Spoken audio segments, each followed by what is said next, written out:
रहीम, मैं DSP traffic मरी। इस वक्त मरी में आज चौथा दिन है, लगातार बर्फबारी हो रही है। स्नोफॉल की वजह से शदीद स्लिपरी है रास्ते। हम ज्यादा से ज्यादा कोशिश कर रहे हैं कि लोगों को इवैक्यूएट करके उनको अपनी मंजिलों की तरफ पहुंचाएं।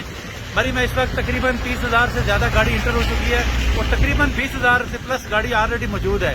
इन 3 से 4 दिनों में हमारे पास तकरीबन 1.25 लाख से लेकर 1.5 लाख गाड़ियां इंटर हुई हैं। हम कोशिश कर रहे हैं, हमने इजाफी लोग लगाए हुए हैं, डिस्ट्रिक्ट पुलिस की इजाफी नफरी लगी हुई है, ट्रैफिक पुलिस की इजाफी नफरी लगी हुई है, महकमे सारे एसी मरी एएसपी मरी ऑन रोड हैं।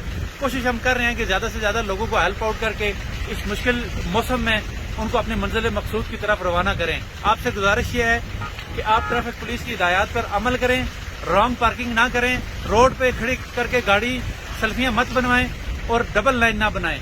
यही आपसे इल्तमास है। इस मुश्किल वेदर में हम काम कर रहे हैं, आप लोगों के ताउन के बगैर हम आप लोगों की बेहतरीन मदद नहीं कर सकते। Thank you.